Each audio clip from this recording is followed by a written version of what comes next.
So today I am going to be doing a story time video. I always watch these on YouTube, and I got to thinking, I was like, you know what? I have quite a few crazy experiences that have happened to me in my lifetime, and this is just one of them. This story is going to be about a haunted apartment that I used to live in with one of my ex-boyfriends. Anybody that knows me that watches this, you'll probably be bored because I've told probably everyone about this story, especially when I would like go out to parties or whatever. I'd be like, dude, listen to this. And I'd get all into it and stuff. But, so yeah, let me just try to get right into this without blabbing too much. Okay. Let me also start by saying I've had a few people tell me that they think that I'm a medium. I'm not too sure about what exactly medium is or how you have these capabilities of being one or whatever, but I have been able to see people that I shouldn't have been able to see or that I shouldn't have even known. Before. I've had multiple occasions where I've seen people and other people haven't seen them, or they were looking at me like, what are you talking about? No one's there. Or they get really scared because when I tell them, they're like, how do you even know who that person is? They passed away before you were even born, blah, blah, blah. So things like that have happened to me in the past. And so when I tell people that know me these stories, they're like, well, of course that would happen to you because you have this ability to experience these things. And I'm over here like, okay, well, how do I get that ability gone? Because I don't want that ability. I don't want it. I don't want to be able to communicate to the dead. I don't want any of that. I don't want it. If there could be like a little notification box that popped up and was like, hey, so-and-so from the past would like to come and have a little chat with you. Do you accept? I'd be like, no, I don't. I don't accept. So, move along because I don't want any part of it. But I can't do that, so I just have to deal with what I'm given. This is my cat again. She always wants to be part of the video. Okay, so let's jump right into this. Me and my ex for this video, we're gonna call him Jeff because I don't want to have to keep saying my ex. Me and Jeff decided to start apartment searching. We wanted to move out together and live in our own apartment. So we're looking around. We finally find this place and we want to go check it out and everything. Let me tell you another really quick backstory. 2 weeks before we went to look at this apartment that we eventually ended up moving into, I had a dream of a elderly lady. I can't really pinpoint how old I think she would have looked. I'd say she had gray hair, shorter gray hair. She was laying flat in her bed, and all of a sudden she just she sat straight up out of bed. Like if she's laying down like this, boom, straight up. No bend, it like just happened. Like a springboard, straight up. She opened her mouth, and then blood just started pouring out of her mouth. It wasn't like trickling or anything. It literally just pouring out of her mouth. So I was a little startled after that dream. I remember waking up in like a panic, like sweating and freaked out, almost like you feel like you've had really bad anxiety attack or something. So that happens. Didn't really think anything of it though. I was just like, that scary dream happens all the time. Probably watch a scary movie. That's just I'm getting the consequences of that. So we go to look at this apartment. I love it. For our price range, it looked like everything had been redone. The floors were all redone, new hardwood in all of the bedrooms, the living room, everything like that. A new fireplace, new paint on the walls. It looked really nice. And I was like, oh my gosh, we can afford this. It's cute. I love it. They had like windows all in the living room, natural light everywhere. I loved it. So literally, as I'm going to sign the contract from my landlord saying that I am buying this apartment, he stops me and he goes, well, before you sign, legally, I have to tell you that an elderly woman did pass away here about 2 weeks ago in her bedroom. Don't worry though, we refurnished the whole place, new floors, new this, new everything. But legally, I have to tell you that. And I was like, you couldn't have like said that before I've already fallen in love with this apartment, because now my mind's made up. I really want this place. It's in my price range. And now I have to think about a crazy ghost? Thanks, dude. So I look at my boyfriend, Jeff, and I was like, okay, do you remember how I told you about that scary dream? And he was like, yeah, why? And I was like, it was an elderly lady who was in her bed and blood started coming out of her mouth. That seems kind of coincidental here. This lady passed away in her bedroom. The one in my dream passed away in her bed 2 weeks ago, mind you. I mean, that's a little coincidental to me. And he was like, stop, you're just freaking out. We really want this place, blah, blah, blah. It's nice.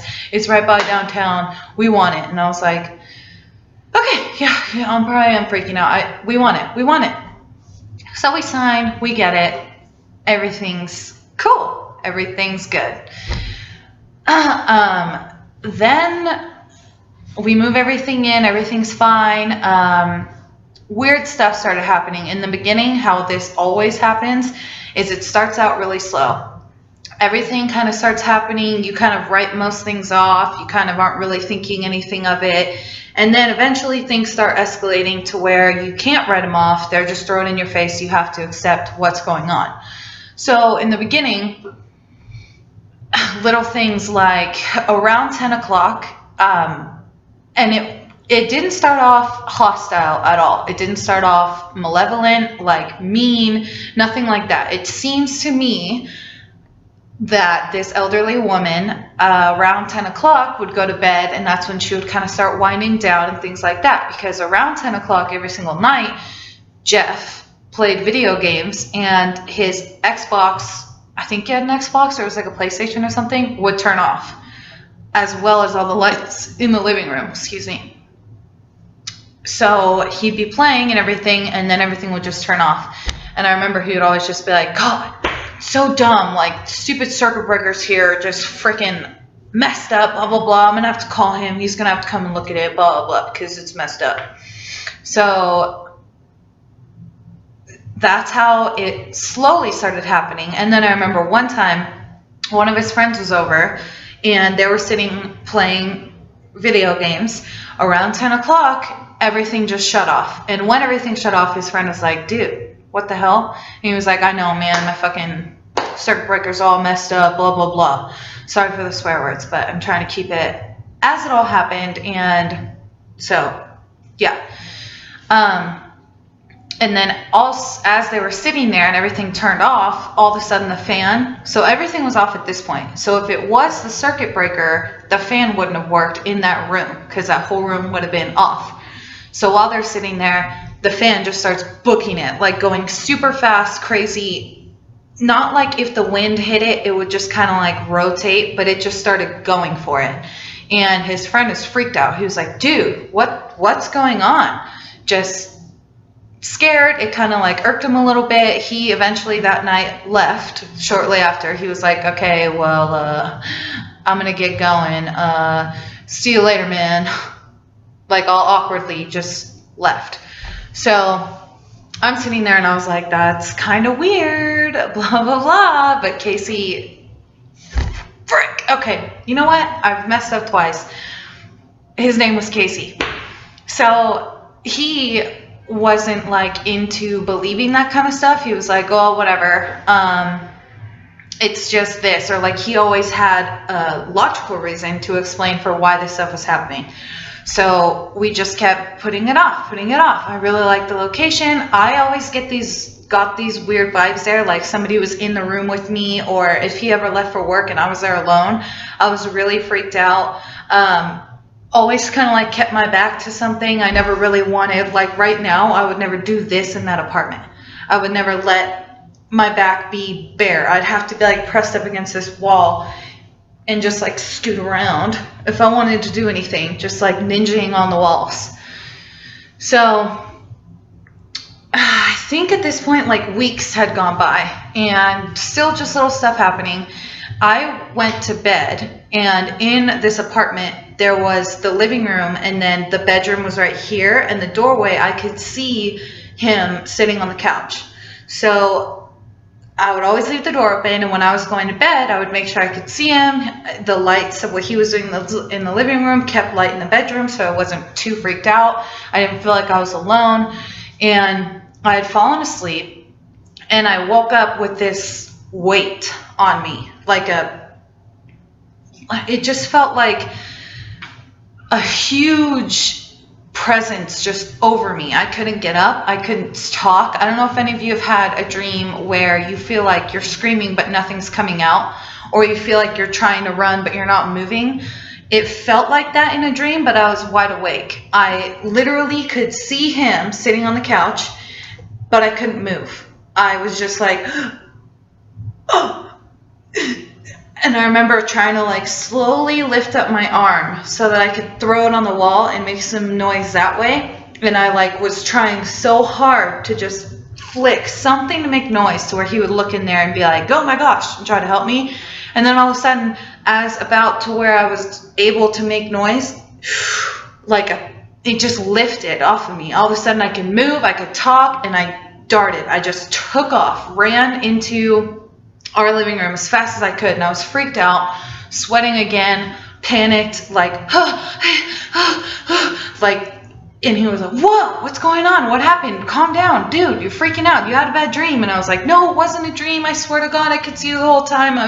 I couldn't get up. I couldn't move. I'm so scared, blah, blah, blah.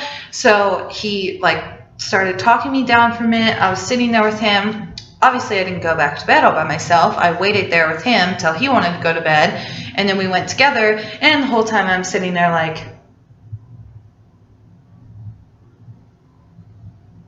waiting, just waiting for a noise or to see something, because I always do, something like that. So I was like, oh God, well, at least, with my background, I'll be able to see what's doing this eventually, I'm sure. So sure as shit, about a couple nights, I want to say, maybe one night happened with no incident. The next night, same thing. He's playing video games in the living room. I'm I'm laying in the bedroom. And okay, this was seriously the scariest thing ever. I don't know if any of you have seen the movie Beowulf. I never actually saw the movie, but I saw previews, and one of the characters in it is old looking and really frail, and you can see the bones and you can see blood and juices coming out of them and stuff like that, and the scalp, the hair's coming off and all this. That is exactly what I saw, but in an elderly woman's body, and she was standing in my doorway of my bedroom to the side, so like this. And she just turns her head to look at me. So she was like this when I saw her. And all of a sudden she just goes. And then gone. I didn't see anything after that. So I'm in my bed oh my God. Screaming at this point. And then Casey comes running through to the bedroom. And he's like, what's going on now? What's happening? And I was like, she was right there. I couldn't talk. Nothing was coming out right. I was just frantic. I was freaked out. All kinds of scared. And I just felt like I couldn't, things were just getting to a point where, okay, it started with things turning off. That's fine. If you don't want us to play video games around 10 o'clock at night, we'll turn them off and you'll go to bed earlier. Okay, we'll try to abide by your rules. And then it starts to me feeling a presence on me, I can't get up anymore, I can't move. And then to me seeing her, and in her state that she was in, things were just going to a point where I could tell she didn't want us there, one.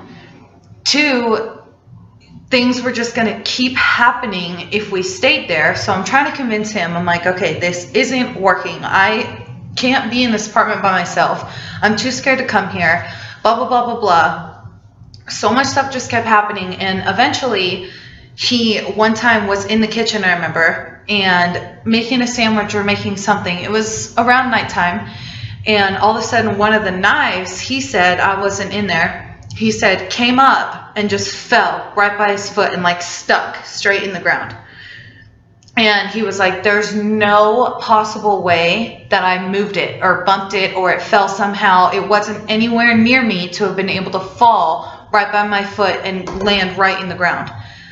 So then at that point, finally, he was kind of shooken and he was like, okay, maybe, you know, something is going on. Maybe something is happening, blah, blah, blah. So at that point, we were both really freaked out. We didn't want to sleep there. I didn't want anything to do with being there.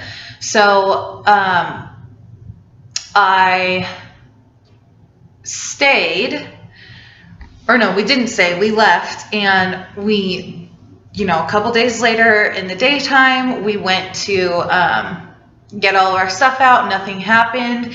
And when I told the landlord, when I was like, yeah, okay, so we're not going to live here anymore, but this is our last month, blah, blah, blah, he didn't like even try to contest with me. Like normally they'll try to be like, well, what was wrong? Or what can I help you with? Or what can I do? He was just kind of like, okay, I understand. All right. And that was that. And I was like, weird. That to me makes me think that he knew something was going to end up happening. That's why he told me that somebody passed away there. And he was just waiting for us basically to encounter something and then be freaked out and move out. So that is all for that particular story. As I have said, I've had multiple experiences with this kind of stuff. My most recent one was my most terrifying. I can do a video on that if you guys want to see that. But this last one shook me to a point where, and it happened at my grandmother's house. I don't think I would ever feel comfortable going back into that particular room in my grandmother's home again because of what happened. But that's another video, another story possibly. So let me know if you want to see that. And yeah, I hope you guys enjoyed this video. This one I kind of just tried to get right to the point. I didn't really give every detail because I didn't want it to be like 30 minutes long. But, and if you guys have any crazy stories and have made videos of them, link them for me, because I like hearing that I'm not alone in this and that there's other people that experience stuff like this too. And that especially people that aren't asking for it like me. I mean, it'd be one thing if I was into that kind of stuff and I wanted to play around with spirit boards or Ouija boards or stuff like that, but I'm not. I literally want nothing to do with it. And I don't know if it's because it keeps happening to me that's just making me like really push away from it and not want anything to do with it. But because I know a ton of people that are like, that's so cool. Why don't you try to help them? Why don't you try to talk to them? Especially, I've seen a little girl in the past. She's come to me in my mother's room. Really sweet looking girl. She has a bow on her head right here and looks very nice. Doesn't seem hostile at all. Even when I see her, I don't get like an overwhelming fear feeling coming over me. I just get kind of like a, and I don't say anything because I don't want to be like, what do you need? What do you want? Can I help you? I don't want to communicate. And I don't know how to make it stop. Like I just don't know what to do. I don't know how to like just make myself not be able to have this ability anymore. I really wish somebody else, like my husband, could have it, because then he would believe me more, because it definitely is. A lot of the other videos I've seen, they're like, you don't really understand it until it happens to you. That's definitely how it is. I didn't believe in the stuff till it started happening to me, and now that I can't get it to stop happening to me, I really believe in it. I don't go looking for it. I don't go hang out in graveyards. I don't, I'm not asking for it. It just comes to me. So if anybody has videos on how to stop it from happening to you, or the experiences you've gone through, let me know. I would love to hear them, and just kind of feel like, I don't know, it's somewhat normal, and that everything will be okay in the end, because I just try to ignore it, and then something else happens, and then I finally get to the point where I'm ignoring it again, and then something else happens, and I'm like, all right, well, I guess I'm just gonna have to accept it and deal with it for the rest of my life. And if that's the case, fine, I will. But if not, I'd love to hear suggestions. So yeah, I hope you guys had fun watching this, and have a good day. Like and subscribe, pretty please, if you like my videos and want to see more. I have a few more story times coming up. One about a crazy tanning stalker, because I used to work at a tanning salon. That escalated quickly to the point of him putting stuff in my food that he was giving me. I'll make a video about that, and yeah. So I got more storytime videos coming up, and leave suggestions in the comments of what else you'd like to see, and I'll try to make it happen. I hope you have a good day. Bye!